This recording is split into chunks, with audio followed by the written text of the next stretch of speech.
Hello and welcome. My name is Travis Madden. I am the owner of Hyperion Branding and EOS Creative Media here in Eagle River, Alaska. This is going to launch a series of video blogs which will all be focused on certain aspects of branding businesses, boosting clientele, increasing PR, etc., etc. This one here is about how to launch a new business, the crucial and most important first steps towards that. So, obviously the first and most important step is to name your business and to name it appropriately. If you really meditate on the name, you find something that resonates well with you, maybe something that has some subtextual themes. Okay, for instance, with Hyperion and with EOS. EOS was the first company that I started, and it is the name of the Greek goddess of the dawn.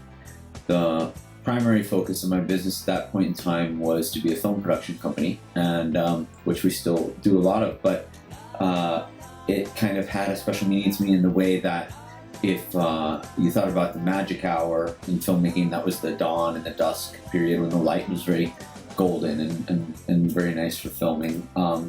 It also represented, once I started to move into marketing, it represented a new day, and a new opportunity, a new birth, a regrowth, things like that. So it had a lot of symbolism for me, and it was something that I felt proud of and something I could stick to and something I could believe in as I moved forward. So the name was pretty essential.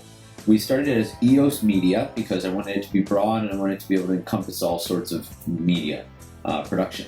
As I shifted towards marketing, I realized we were doing a lot of creative design, and we renamed the company EOS Creative Media.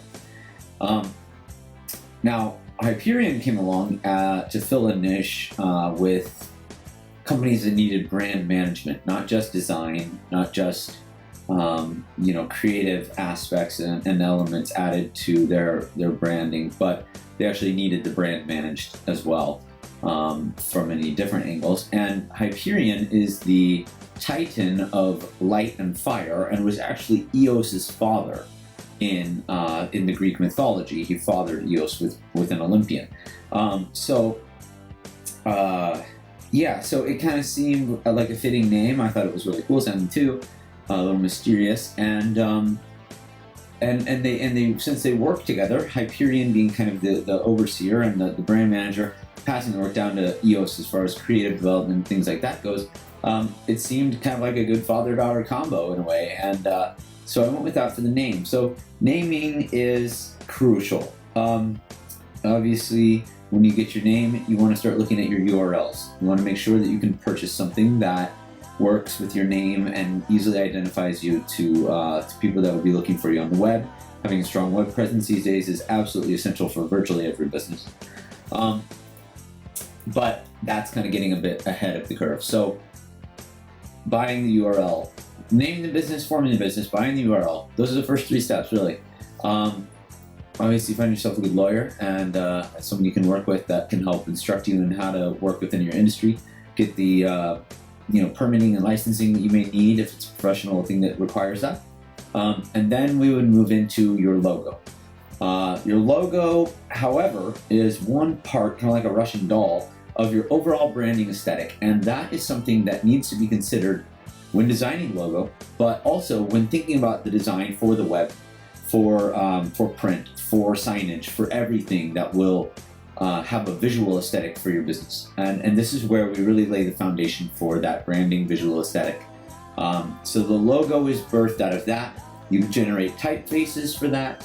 You want to go ahead and consider the typefaces that would work well with that, as far as headers and as far as body goes for your web. And you want to develop a color palette, something that works well for you. So in the case of EOS, blue and orange are our colors. We tend to work in gradients on it because there's that rising sun feel. And I've got my hexadecimal codes for my blue and for my orange. We use black and we use white. So it's you want to keep it simple, but you want to be able to find some things to enrich it and fill it out as well. The blue and the orange were symbolic of the orange rising sun and the blue sphere of the earth. And we used a horizon line in a lot of our logo design to show that kind of earth rise, if you will, from space. With Hyperion, we're going with gold and black and occasionally red. So the gold is actually a yellow, I suppose. Now, this is to kind of impose that primal feel, that fire and metal and light, and it stays true to the name of the business as well. So that's kind of the first thing you want to get off the ground. And from there, you will use those elements, you will transition them into your web design, you will transition them into your print designs, into your signage, into everything, and it will be the foundation for the aesthetic brand design that you come up with. So anyways, that's kind of the first step there. We'll move into web and things beyond that in the next series. So stick around, and thanks for watching. I really appreciate it. You guys have a blessed day and take care.